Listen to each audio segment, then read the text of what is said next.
حضرت علی رضی اللہ تعالیٰ عنہ نے فرمایا، انسان کو اچھی سوچ پہ وہ انعام ملتا ہے جو اسے اچھے اعمال پر بھی نہیں ملتا، کیونکہ سوچ میں دکھاوا نہیں ہوتا۔ نیک بننے کے لیے ایسے کوشش کرو جیسے حسین بننے کے لیے کوشش کرتے ہو۔ جسے تقدیر پر بھروسہ ہوتا ہے وہ آنے والی مصیبتوں سے نہیں گھبراتا۔ انسان کا اپنے دشمن سے انتقام کا سب سے اچھا طریقہ یہ ہے کہ وہ اپنی خوبیوں میں اضافہ کرے۔ ہنسی مذاق دشمنی کی ابتدا ہے۔ تم جو گالی دیتے ہو اس سے تمہاری قبر میں ایک بچھو بن جاتا ہے۔ اگر دنیا بہترین جگہ ہوتی تو یہاں کوئی بھی روتے ہوئے پیدا نہ ہوتا۔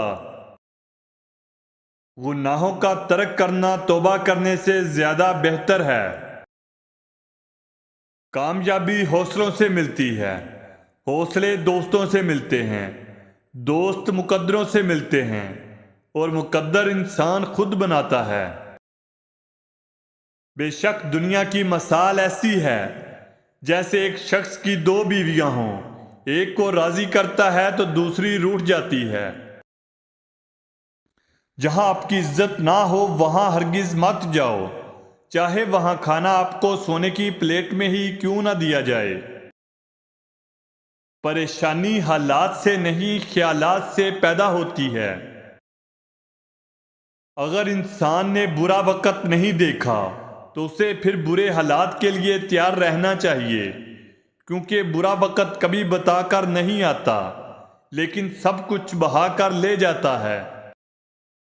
بڑی بڑی باتیں کرنا ایک سزا ہے اور آخر میں متکبر انسان بڑھاپے کے حالات میں عقل مند بننے کی خواہش کرتا ہے۔ جو کچھ آپ کے پاس ہے اگر آپ اسے کافی سمجھتے ہیں تو آپ کے پاس سب کچھ ہے۔ اگر حالات پر آپ کی پکڑ اچھی ہے تو زہر اگلنے والے آپ کا کچھ نہیں بگاڑ سکتے۔ رشتے کبھی قدرتی موت نہیں مرتے، ان کو ہمیشہ انسان قتل کرتا ہے، نفرت سے، نظر اندازی سے اور غلط فہمی سے۔ حوصلہ بلند ہونا چاہیے، عروج زوال زندگی کا حصہ ہے۔ رشتے احساسات سے بنتے ہیں، احسانات سے نہیں، اس لیے جس سے جب تک رشتہ رکھیں احساس کا رکھیں، نہ کہ احسانات کا۔ کم ترین علم وہ ہے جو زبان پہ رہے، اور بلند ترین علم وہ ہے جو کردار سے ظاہر ہو۔ مضبوط ترین ہوتے ہیں وہ رشتے جہاں عیب گنے نہیں بلکہ چھپائے جاتے ہیں۔ تم حق کی بات کہنے سے مت ڈرو، کیونکہ نہ کوئی تمہیں موت دے سکتا ہے اور نہ کوئی تمہارا رزق کم کر سکتا ہے۔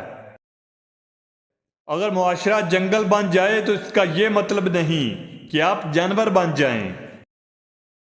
جس کو اپنی برائیاں دکھائی دینے لگیں وہی قابل تعریف ہے۔ عروج ملنے پر انسان خدا نہ بن جائے، اس لیے خدا نے زوال رکھا ہے۔ دوستو اگر ہماری ویڈیو اچھی لگی ہو تو ہمارے چینل کو لائک اور سبسکرائب کرنا نہ بھولیں۔